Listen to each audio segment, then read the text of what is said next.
I want to show you a friend of mine's house. His house was blown away in the tornadoes that came through the south last spring, 1st of February. And let me just show you around a bit. These are Adobe bricks, and they make them right here on site. This little machine that compresses the material. He made 16,000 bricks, and they made them right here. They put the clay and the lime and the concrete in this little pit and got the rototillers in there and mixed it up and then put it in the machine and made these bricks. I think the bricks are 14 by 12, I believe. But we'll go over here and talk to Jerry, and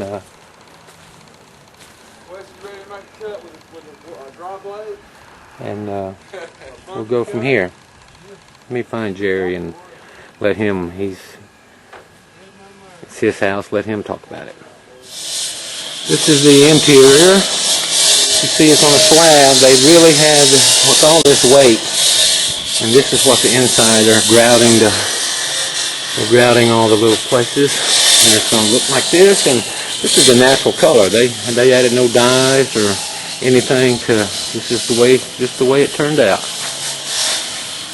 And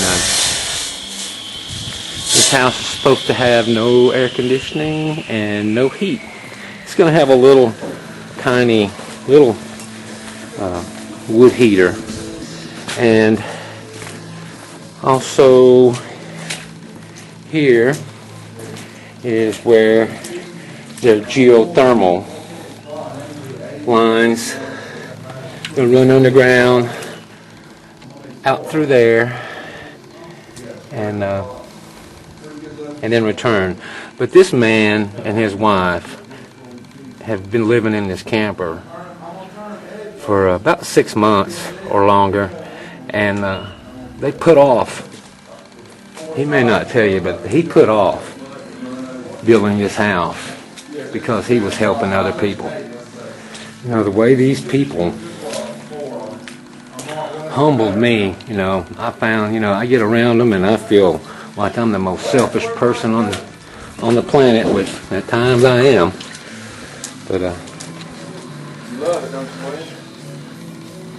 I'll let it go from here. This is where his original house stood. There's a basement under there, and but it wasn't strong enough to hold the weight of this. So they had to move it up a little bit. Now you can see these windows. You're going to get a lot of wintertime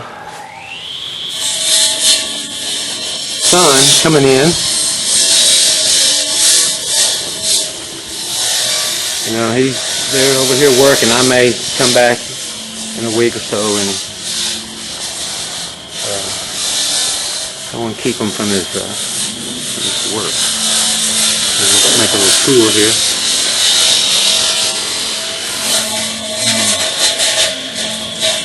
Looks like this might be a place for a washer and dryer. They have some plumbing or a bathroom. I'm not sure. There's no drain. Well, I don't know.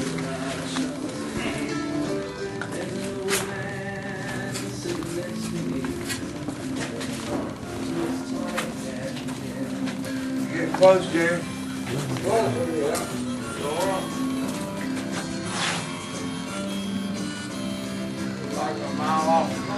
Fixing to be famous.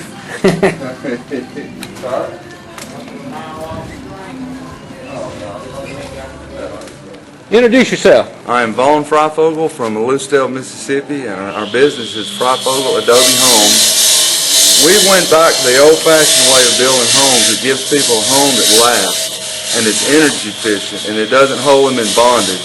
Modern homes have about a 75-year span. They're made with OSB, spruce pine that's low density, and sheetrock, and they're unhealthy. They'll burn, they'll rot, they'll disintegrate. So what we're trying to do is get back to self-efficiency and build a home that people can pass down for centuries. to their children. And also we work off mass. You've got right at 400 tons of mass in this home. Number one, it gives you unbelievable protection. This is a masonry adobe wall. It's stabilized with lime and cement, so it's permanent. It's weatherproof. The lime and the clay makes it very healthy. You don't have a mold and mildew problem, and it's permanent. And the mass gives you your safety, and boy, you need it up here with these tornadoes. But also energy efficiency. The secret to it is when you build this way is the thermal mass. It's got a lot of substance, so when the temperature drops, it can't pull all this substance down like a standard stick frame home. You have to spend so much money heating and cooling it because it pulls the temperature down immediately. It can't give you big temperature swings. It moderates your temperature, all this mass. Very easy to heat and cool. And we feel like we need to get back to living with the laws of nature, which are the laws of God. And that's saying you can't fight Mother Nature. We've been fighting it too long. So we're trying to get back in the building. We use the sun to heat the home by acclimating to the southern exposure. More windows and doors. You bring in the winter sun. Because the sun goes up in the summer, you shade with your eaves placed in the correct position the summer sun. So you're inviting the winter sun in to warm your house, and you're shading it. Just like an animal does. When it's cold, they follow the sun during the winter. When it's hot, they follow the shade during the summer. We're doing the same thing with these homes. But we believe in self-sufficiency, and we just think it's a great way to build a home. We have plenty of clay. We're not burning all our wood up. And the times it's coming, I think it'd be smart to build a home like this with solid masonry walls. And I always like to add this to what I'm saying. America and the people of the South deserve an honest money system. And we demand an honest money system. The Federal Reserve people need to be tarred and feathered and run out of this country. And systems like this, natural health, healthier food, need to be funded with an honest money system to help our people out. So we appreciate your time. We're in Gadsden, Alabama, and I think it's about February the 5th. Again, this is Vaughn Freifogel with Freifogel Adobe Homes, and we enjoyed visiting with you. You have a good one.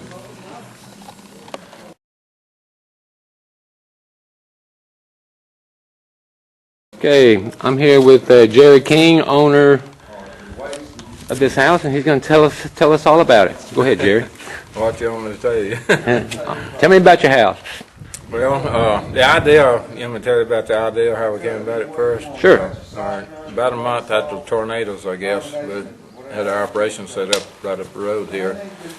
The tornado stormtroopers, we called ourselves, I guess. We organized and had a little group there where we was feeding everybody and helping, putting out supplies and what have you.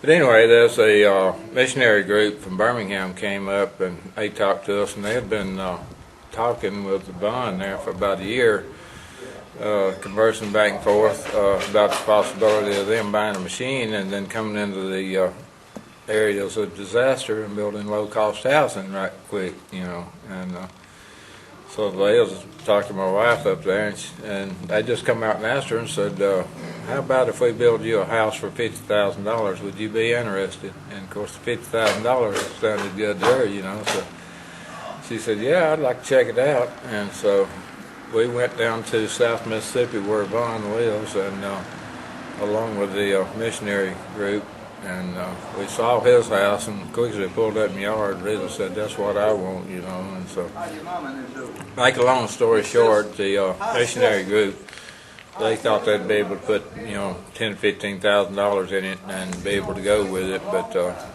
in the end, they was going to have to have about a $50,000 Adobe machine to build a brick, and then they'd have to have a tractor with an end loader and then a tiller on the back to mix all of it up, and then a truck and trailer to haul all the equipment with. And it was going to run into a whole lot more money than they had at the time. So my wife liked the idea, so we went ahead and contracted with him to come up and build it, and so this is where we at right now. We're just about ready to start. Well, we are ready to start putting some rafters up now, but out here on the back, we're going to have to build the deck out there half the deck out here where our old house used to be is going to be under a roof, and it'll be like a screened-in porch.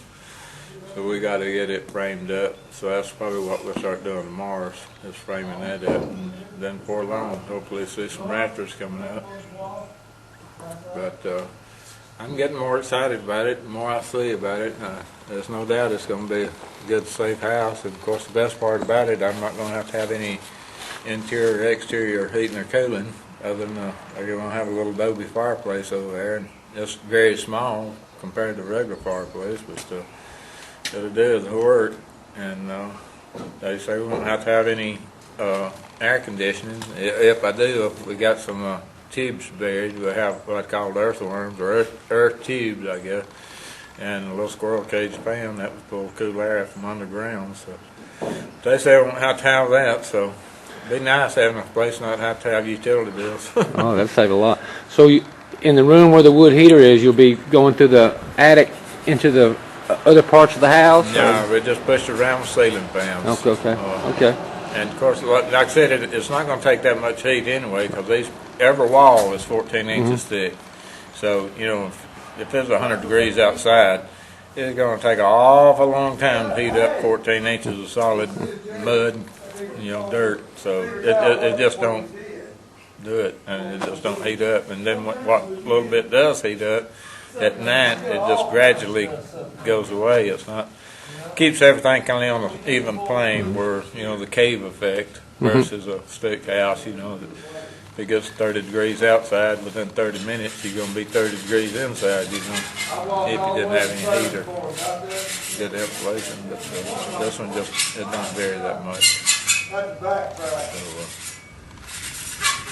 So it's of course, it's safe. It's going to be safe. There's no doubt about it. There's well, that'd be close to 400 ton on the slab itself, not counting 72 yards of concrete for the slab, but just the sheer weight. Each block weighs almost 40 pounds. They average between 35 and 40 pounds a piece. So do the math. There's a lot of weight on these walls. Yes, there is. Some of the footings here is waist deep, you know, to hold the weight.